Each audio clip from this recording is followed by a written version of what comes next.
जय माता दी दोस्तों, आज की वीडियो है अमावस्या व्रत कथा। अमावस्या के दिन इस व्रत कथा को सुनने से जीवन में आ रही सभी परेशानियां दूर होती हैं।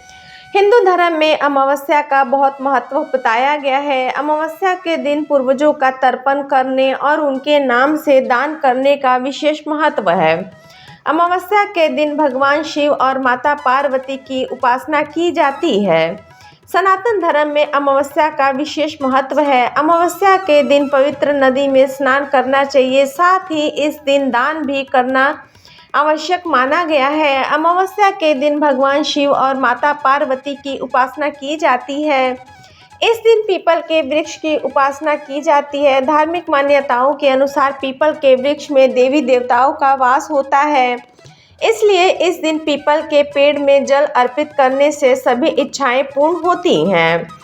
पौराणिक कथा के अनुसार एक राज्य में एक गरीब ब्राह्मण रहता था। पैसों की कमी के कारण उसकी पुत्री का विवाह नहीं हो पा रहा था। अपनी गरीबी से परेशान होकर एक दिन ब्राह्मण दंपति ने एक साधु से उपाय पूछा, तो साधु ने बताया कि पास के गांव में एक धोबिन है जो अपने बेटे और बहू के साथ रहती है।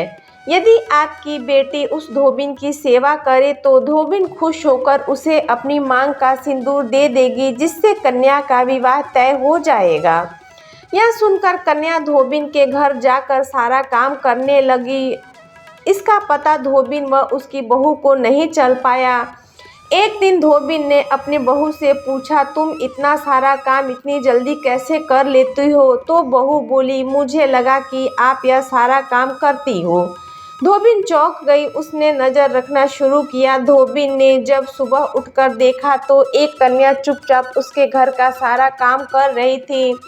कई दिनों तक ऐसा चलता रहा। एक दिन धोबिन ने कन्या से कारण पूछा। कन्या ने साधु द्वारा कही सारी बात धोबिन को बता दी। उसकी बात सुनकर धोबिन ने अपनी मांग का सिंदूर दे दिया। उसी समय धोबिन के पति की मृत्यु हो गई। उससे दुखी होकर कन्या घर से निकल पड़ी और एक पीपल के पेड़ के पास पहुंचकर 108 ईंटों के टुकड़े लिए। उन टुकड़ों को 108 बार परिक्रमा करके एक एक बार फेंकने लगी को शुभ फलों की प्राप्ति हुई। आइए जानते हैं अमावस्या पूजा विधि। अमावस्या के दिन पूजा करने के लिए सबसे पहले ब्रह्म मुहूर्त में उठकर सभी कामों से निवृत्त होकर स्नान कर लें। इस दिन गंगा स्नान जरूर करें। यदि आप नदी में स्नान नहीं कर सकते तो घर में ही नहाने के पानी में थोड़ा सा गंगाजल मिलाकर नहा लें। इसके बाद सूर्य देव को अर्घ दें। इस दिन भगवान शिव और माता पार्वती की विशेष तौर पर पूजा अर्चना करें। अमावस्या के दिन अपनी योग्यता के अनुसार दान पुण्य करें। ऐसा करने से सभी पूर्वज प्रसन्न होते हैं और हमारी सभी मनोकामनाएं पूर्ण होती हैं। पितरों की शांति के लिए तर्पण, श्राद्ध इत्यादि भी इस दिन अवश्य करें।